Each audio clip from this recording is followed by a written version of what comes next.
ఓం శ్రీ కృష్ణ సద్గురు పరబ్రహ్మణే నమః. ఓం సచ్చిదానంద రూపాయ కృష్ణాయ క్లిష్టహారిణే నమో వేదాంత వేద్యాయ గురవే బుద్ధి సాక్షిణే. ఓం సశంఖ చక్రం సకిరీట కుండలం సపీతవస్త్రం సరసిగృహేక్షణం సహార వక్షస్థల కౌస్తుభశ్రియం నమామి విష్ణుం శిరసా చతుర్భుజం. శ్రీ మహాభాగవతము దశమ స్కందము ఉత్తర భాగము. అయితే సంచితమైనటువంటి జ్ఞానము, సుఖము, బలము, ఐశ్వర్యశక్తి మొదలైన సుగుణాలన్నీ నీకు మాత్రమే అమరి ఉన్నాయి. సర్వలోకేశ్వరేశ్వర, నేను నీకు తగినదాననా? ఓ పాపరహితుడవైన నీవు సచ్చిదానందమూర్తివి అని రుక్మిణీదేవి ఇంకా ఇలా అంటూ ఉన్నది. రూఢిమై ప్రకృతి భూరుష కాలములకు నీశ్వరుడవై భవధీయ చారు దివ్యా లలిత కళా కౌశలమునభిరతుడై కడగు నీ రూపమెక్కడ మహాత్మా. సత్వాది గుణ సముచ్చయయుక్త మూఢాత్మనైన నేనెక్కడ ననఘ చరిత కోరిని మంగళ గుణభూతి దానంబుసేయంగంబడునని చెందు భీతి అంబునిది మధ్య భాగమందమృతఫేన పటల పాండుర నిభమూర్తి పన్నగేంద్ర భోగశయ్యను బవ్వళింపుచును దనరు నట్టి ఉన్నత లీల దివ్యంబుదలప. ఓ మహాత్మా, ప్రకృతి పురుషులకు కాలానికి నీవు నిశ్చయంగా ఈశ్వరుడు. అట్టి నీ యొక్క అందమైన దివ్యమైన సుకుమారమైన కళా కౌశలం చేత ఆనందం కలిగించే నీ రూపం ఎక్కడా? అనఘచరిత, నీ మంగళగుణ సంపద దానం చేయబడుతుందేమోనని భయపడే సత్వాది గుణ సమూహంతో కూడిన మూఢాత్మురాలుని నేనెక్కడ స్వామి? సముద్ర మధ్యంలో అమృతం వంటి నురుగులా తెల్లనైన శేషశయ్య మీద పవలించే నీ గొప్ప లీల దివ్యమైనది. శబ్దము, స్పర్శము, రూపము, రసము, గంధము అనే గుణాలతో కూడిన మంగళకరమైన అందమైన రూపాన్ని దాల్చి అజ్ఞానాంధకారాన్ని నివారిస్తూ నీ సేవకులకు అనుభవంలోకి వచ్చావు. నీ పాదారవింద మకరంద రసాన్ని ఆస్వాదించే యోగీంద్రులకైనా నీ మార్గం ఏమాత్రమూ అంతుపట్టదు. ఇక ఈ ద్విపాద పశువులకు అంతుపట్టదనడం చెప్పేదేమున్నది? అటువంటి ఈశ్వరుడవైన నీకు ఇచ్చ స్వతంత్రంగా ఉంటుంది. అది నాకు మించినది కాబట్టి నిన్ను నేను అనుసరిస్తాను. దేవా, నీవు అకించునుడవే అంటే ఏమీ లేని వాడవే. అయితే బలిని స్వీకరించే బ్రహ్మ, ఇంద్రుడు మొదలైన వారు ఎవరి కోసం బలిని సమర్పిస్తున్నారు? నీవు సమస్త పురుషార్థమయుడవు, ఫలస్వరూపుడవు అని భావించి బుద్ధిమంతులు నీ యందు ప్రేమ కలిగి ఉంటారు. విజ్ఞానమనే దీపం చేత సమస్త దోషాలు అనే చీకట్లను పోగొట్టుకొని ఇహలోక సౌఖ్యాన్ని విడిచి నీ దాసుల సాంగత్యాన్ని కోరుకుంటారు. అలా చేయలేక తమ అధికారము అనే అంధకారంలో మునిగిపోయిన వారు నీ తత్వం తెలుసుకొని బలిని సమర్పించకుండా మూఢులై సంసార చక్రంలో పరిభ్రమిస్తూ ఉంటారు. అదిగాక వరమునీంద్రయోగి వరసుర కోటి చేవర్ణిత ప్రభావ వైభవంబు కలిగి అఖిల చేతనులకు విజ్ఞాన ప్రధుండవగుదవ భవ దురిత దూరా. పుట్టుకలేని వాడవు, పాపాలను పోగొట్టేవాడవు. ఉత్తములైన మునీంద్రులు, యోగులు, దేవతలు కూడా వర్ణించే మహావైభవం కలిగి ప్రాణులందరికీ నీవు విజ్ఞానాన్ని ప్రసాదిస్తూ ఉంటావు. దేవా, నీ యొక్క వక్రమైన బొమ్మముడి చేత పుట్టిన కాలవేగం చేత బ్రహ్మ, శివుడు, ఇంద్రుడు తమ శుభాలను కోల్పోతారు. అటువంటి వారిని కూడా నా మనసులో తిరస్కరించాను. నేను వరించినంబెలుచ నీరజలోచన సారంగ సాయకాసన నినదంబులన్ సకల శత్రుధరాపతులన్ జయించి బోరన బసుకోటి దోలు మృగరాజు నిజాంశము భూరి శక్తి గై కొనిన విధంబునన్ నను నకుంఠిత సూరత తెచ్చితీశ్వర. ఓ పద్మాక్ష, బ్రహ్మాదులను సైతం కూడా తిరస్కరించి మనస్సులోనే నేను నిన్ను వరించాను. ఓ ఈశ్వర, నీవు సారంగము అనే వింటి ధ్వనులతోనే సమస్త రాజులను జయించావు. అలా జయించి వెంటనే శత్రువులను పారద్రోలిన సింహం గొప్ప శక్తితో తన భాగాన్ని గైకొన్నట్లుగానే నన్ను మొక్కవోని పరాక్రమంతో నన్ను ఇక్కడకు తీసుకువచ్చావు. అట్టి నృపాల కీటముల నాచినెదుర్పగలేని వాని అట్లొట్టిన భీతిమై నిటుపయోధి శరణ్యుడవైతి వింతయున్ నెట్టెన మాయగాక ఇవి నిక్కములే భవదీయ భక్తులైనట్టి నరేంద్రమౌళి మణులంచిత రాజఋషుల్ముదంబునన్. అటువంటి కీటకాల వంటి రాజులను యుద్ధంలో జయించలేని వానిలాగా భయంతో ఇలా సముద్రాన్ని శరణజొచ్చి ఇక్కడ ఉంటున్నావు. ఇవన్నీ నీ సంపూర్ణమైన మాయలే తప్ప నిజాలు కావు. నీ భక్తులైనట్టి రాజేంద్రమణులు సంతోషంగా చక్కని రాజర్షులయ్యారు. వితత రాజ్య గరిమ విడిచి కాననములనాత్మలందు మీ పదాబ్జయుగము వలతిగాగ నిలిపి వాతాంబు పర్ణాశనోగ్రనీయతులగుచునుందురభవ. పుట్టుకలేనివాడవు. వారు విస్తృతమైన రాజ్య గౌరవాన్ని విడిచి అడవులలో మీ పాదాలను ఆత్మలలో స్థిరంగా నిలుపుకొని గాలి, నీరు, ఆకులు తింటూ ఉగ్రమైన నియమాలను పాటిస్తూ ఉంటారు. విమల జ్ఞాన నిరూఢులైన జనముల్ వీక్షింప మీ పాదకంజమరంద స్ఫుట దివ్య సౌరభమునాస్వాదించే నిర్వాణ రూపము సత్పురుష వాగుదీరితము శోభశ్రీ నివాసంభునౌ మేము సేవింపక మానవాధముని దుర్మేధాత్ము సేవింతురే. నిర్మల జ్ఞానంలో స్థిరముగా నిలిచిన వారు మీ పాదపద్మాలలోని మకరంద సౌరభాన్ని ఆస్వాదిస్తారు. అది మోక్షరూపమే అయ్యున్నది. సత్పురుషుల చేత కొనియాడబడుతూ ఉంటుంది. మంగళకరమైన లక్ష్మికి ఆవాసమైనది. అది ఆస్వాదించి మిమ్ములను సేవింపకుండా దుష్టబుద్ధి కలిగిన మానవాధములను నేను ఇతరులు సేవిస్తారా? పైగా దేవా, భూలోకంలో కానీ నిత్య నివాసమైన వైకుంఠంలో కానీ అన్ని ప్రదేశాలలోనూ ఇష్టమైన కోరిన రూపాలను ధరించి జగదీశ్వరుడువైన నిన్ను వరిస్తాను. నీ పాద పద్మాలలోని మకరందాన్ని ఆస్వాదించడంలో మిక్కిలి నేర్పు కలిగిన తుమ్మెద వంటి కామిని అతి జుగుప్సాకరమైన చర్మము, మీసాలు, రోమాలు, గోళ్ళు, వెంట్రుకల చేత కప్పబడి లోపల మాంసము, ఎముకలు, రక్తము, క్రిములు, మలము, కఫము, పిత్తము, వాతము వెంట్రుకల చేత కప్పబడి మరి వాతము కలిగిన జీవోత్సవము అయిన నరాధముడిని మూడు రాలై కామిస్తుందా?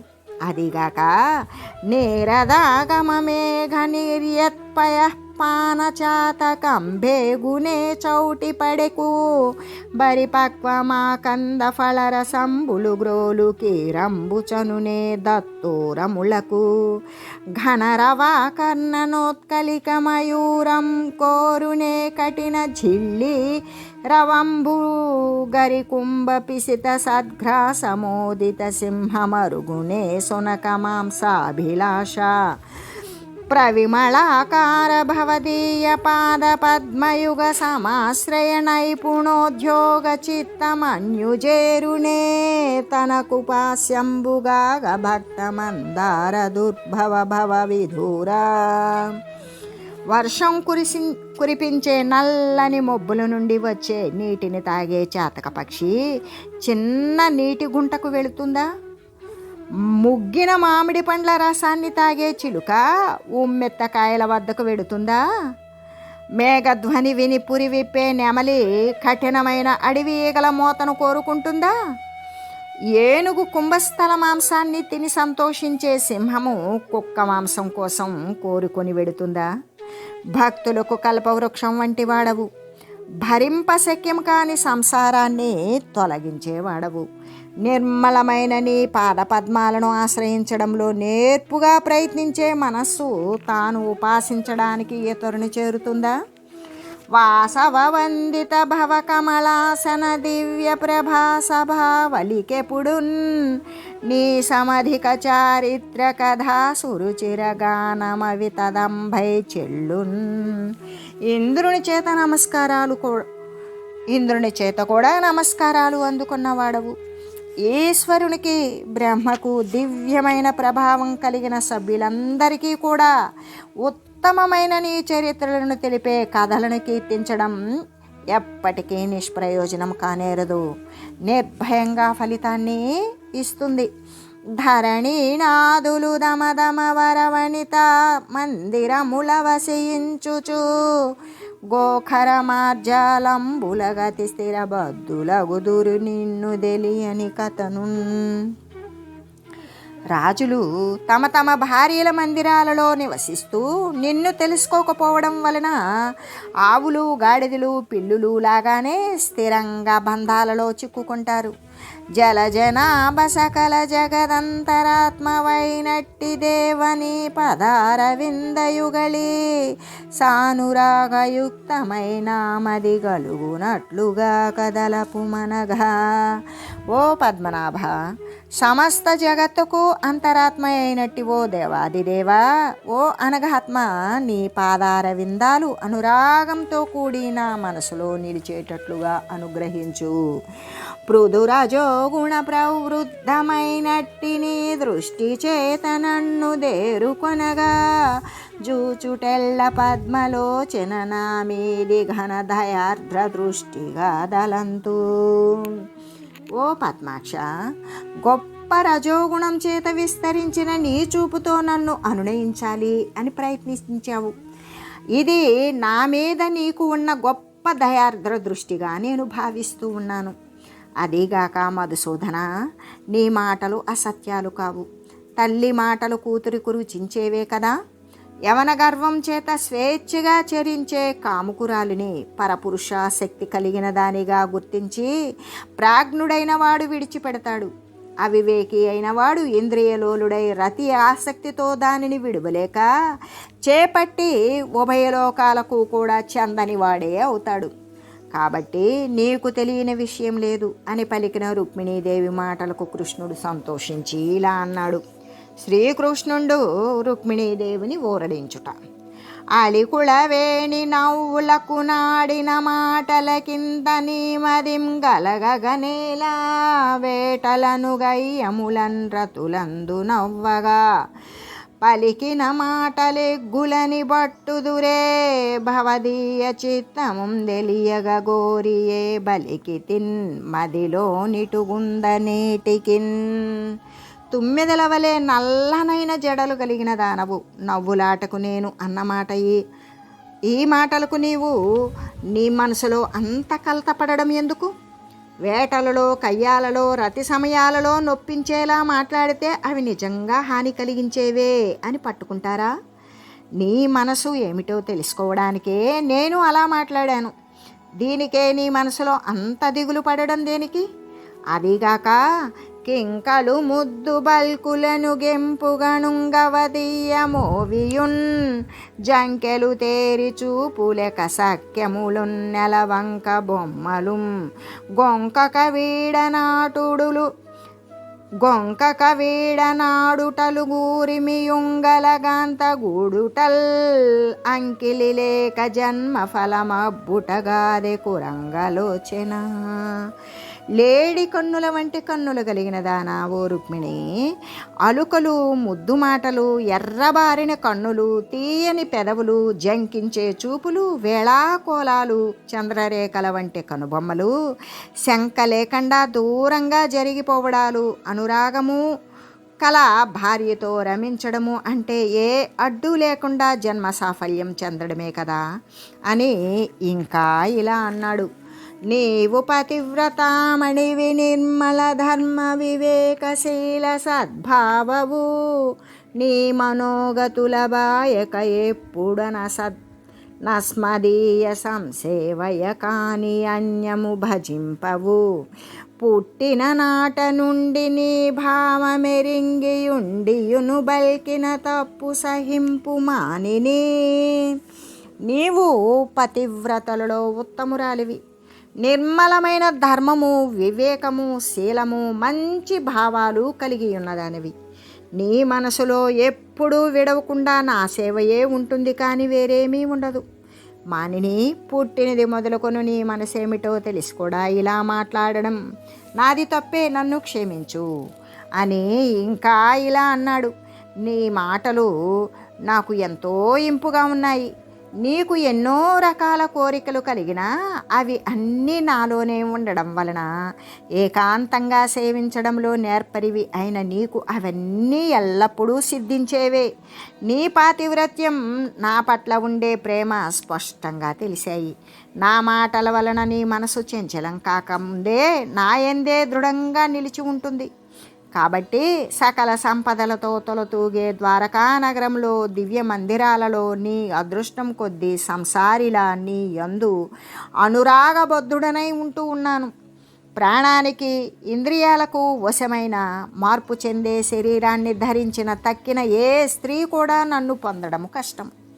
అది కాక మోక్షాన్ని ఇవ్వగలిగిన నన్ను కామాతురులైన స్త్రీలు, అల్పబుద్ధి కలిగిన వారు వ్రతాలు, తపో మహిమల చేత దాంపత్య యోగం కోసం సేవిస్తారు.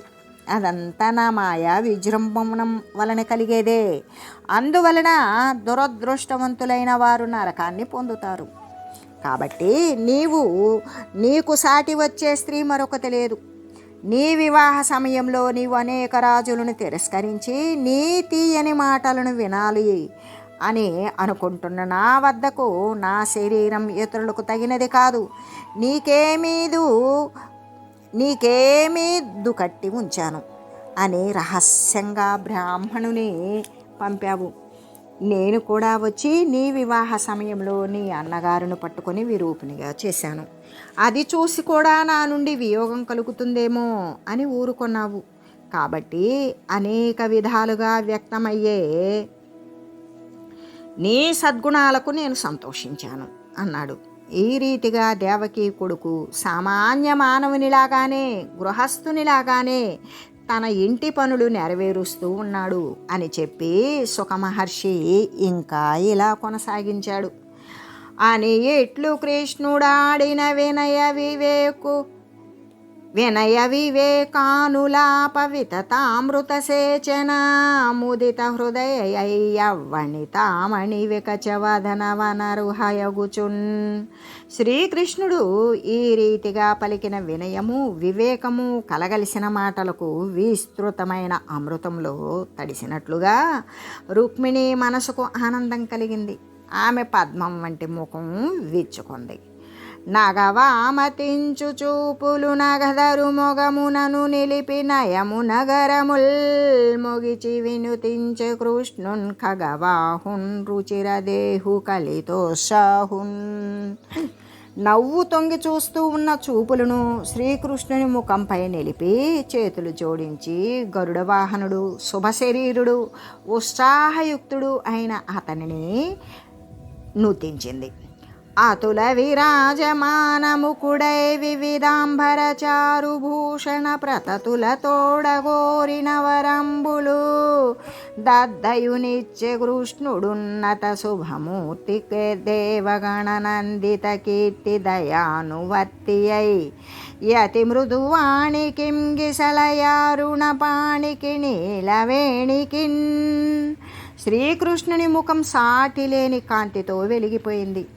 ఉన్నతమైన శుభాకృతి కలిగినవాడు, శుభమైన ఆకృతి కలిగినవాడు, దేవగణాల చేత పొగడదగిన కీర్తియు కలిగినవాడు అయిన కృష్ణుడు అతి మృదువుగా మాట్లాడేది, చిగురుటాకుల ఎర్రనైన చేతులు కలది అయిన రుక్మిణికి రకరకాల వస్త్రాలు, అందమైన ఆభరణాలు, కోరిన వరాలు దయతో మిక్కిలిగా ఇచ్చాడు.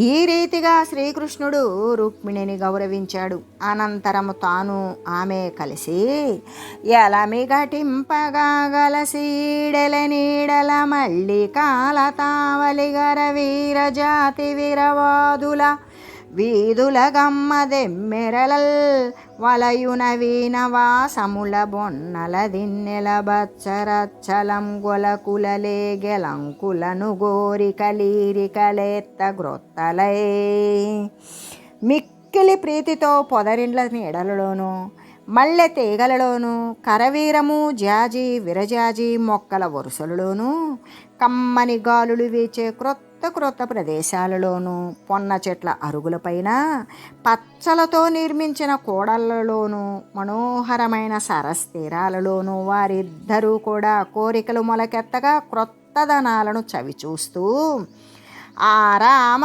భూములందు విహారామల సౌఖ్యలీల నతిమోధముతో నా రామానుజుడుండెను నా రామామణియుదాను నభిరామముగన్. బలరాముని తమ్ముడైన ఆ శ్రీకృష్ణుడు ఆ స్త్రీరత్నము రుక్మిణి తాను కలిసి ఉద్యానవనాలలో విహరిస్తూ నిర్మలమైన సౌఖ్యాలను మిక్కిలి ఆనందంతో మనోహరంగా అనుభవిస్తూ ఉన్నారు.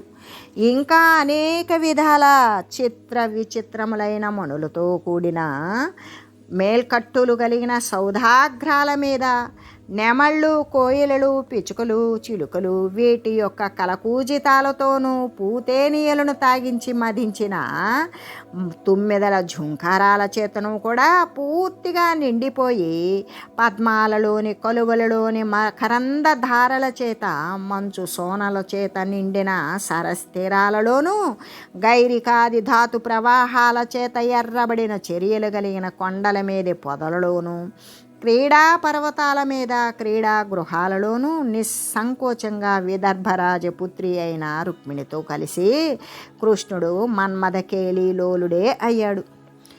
ఆ తరువాత కాలంలో అతనికి రుక్మిణి యందు ప్రద్యుమ్నుడు, చారుదేష్ణుడు, సుదేష్ణుడు, సుచారువు, చారుదేహుడు, చారుగుప్తుడు, భద్రచారుడు, చారు, చంద్రువు, విచారువు, చారువు అనే 10 మంది కొడుకులు పుట్టారు. అలాగే సత్యభామకు, జాంబవతికి, నాగ్నజితికి, కాళిందికి, మరే భద్రకు, మిత్రవిందకు, లక్షణకు వీరికి వేరువేరుగా 10 మంది శుభాకారులైన కుమారులు కలిగారు. ఇలాగే ఇంకా అనఘ 16,000 సతులందు జనించిరి వేరువేర నందన దశకంబుదత్సుత వితానముగాంచిరనేక సూనులన్నెనయగా నిట్లు పిల్ల చెరకి నినకైవడి పుత్ర పౌత్రవర్ధనమున నొప్పి కృష్ణుడు ముదంబున దామరతంపరై భువిన్. పుణ్యాత్ముడవైన ఓ పరీక్షిత్ మహారాజా, 16,000 మంది భార్యలకు వేరువేరుగా 10 మంది చొప్పున కొడుకులు కలిగారు. ఆ పిల్ల కొడుకులందరూ కూడా మళ్ళీ అనేకులైన కొడుకులను కన్నారు. ఈ రీతిగా పిల్ల చెరుకు ఈనినట్లుగానే పుత్ర పౌత్రులతో కృష్ణుడు సంతోషంగా తామర తంపరగా వృద్ధి చెందాడు. అట్లు యదు వృష్ణి భోజాంధకాది వివిధ నామధేయాంతరముల నెన్నంగా 101 చాలా వర్ధిల్లె నక్కులంబు నృపకుమారుల చదివించు నేర్పుగలుగు.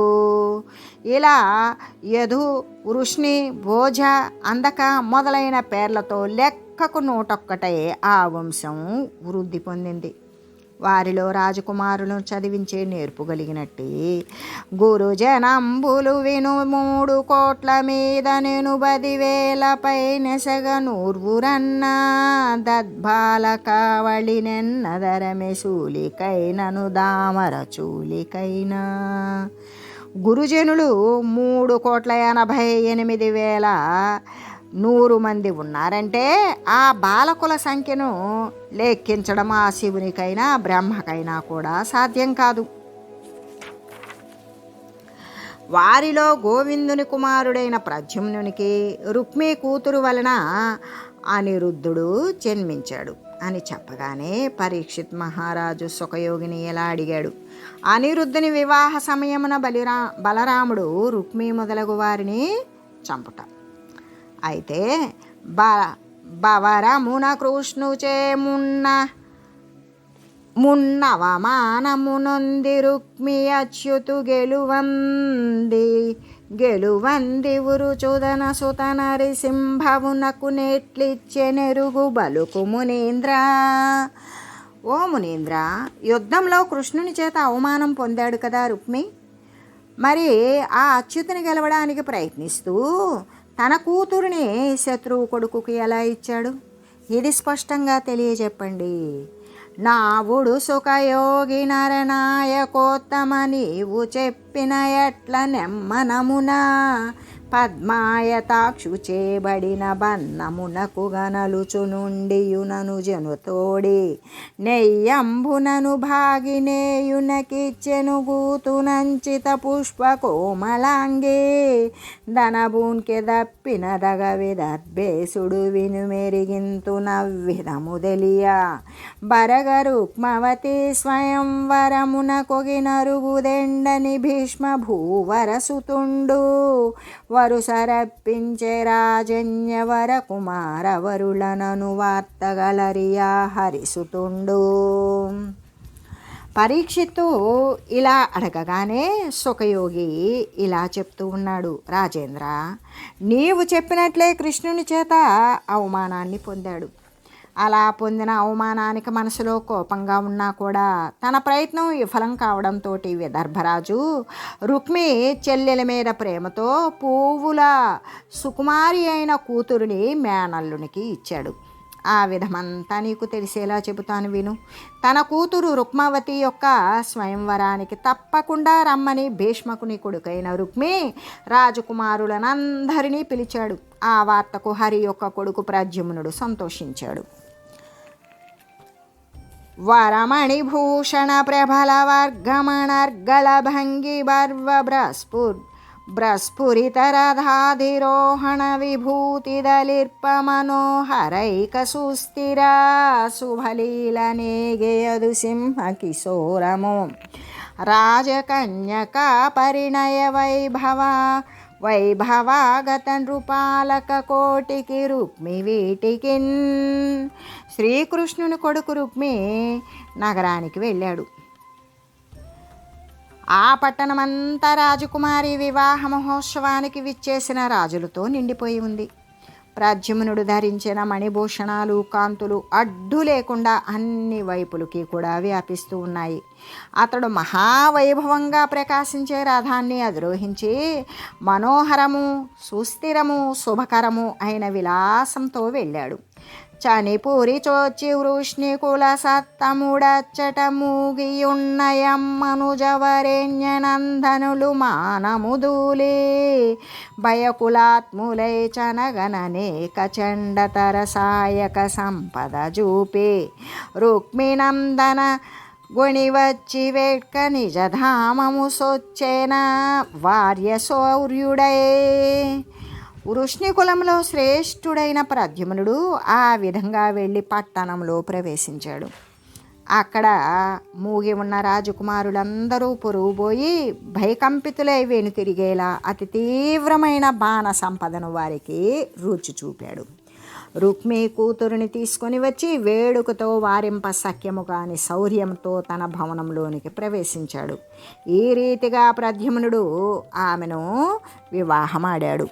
ఆ తరువాత ధీరుడు కృతవన్ముని సుకుమారుడు వరించె రుచిరమండనయుతనంబోరుహముఖి రుక్మి సుతం జారుమతి కన్యబ్రకట సజ్జనమాన్యన్. ధీరుడైన కృతవర్ముని కొడుకు చక్కని భూషణాలు కలిగిన పద్మముఖి సజ్జనులు మన్నించే రుక్మి కూతురు చారుమతి అనే కన్యకును వరించాడు అని తెలియజేస్తూ శ్రీ సుఖయోగి ఈ విధంగా ప్రద్యుమ్నుని యొక్క వివాహాన్ని గురించి తెలియజేస్తూ ఓం మంగళం శ్రీ కురుక్షేత్ర రణక్షోణి విహారిణే పార్థసారథి రూపాయ గీతాచార్యాయ మంగళం. ఓం మంగళం నమోస్త్వనంతాయ సహస్రమూర్తయే సహస్రపాదాక్షి శిరోరుబాహవే సహస్రనామ్నే పురుషాయ శాశ్వతే సహస్రకోటియుగధారిణే నమః. ఓం శ్రీమతే నారాయణాయ నమః. శ్రీమన్నారాయణ చరణౌ శరణం ప్రపద్యే. హరి ఓం తత్సత్.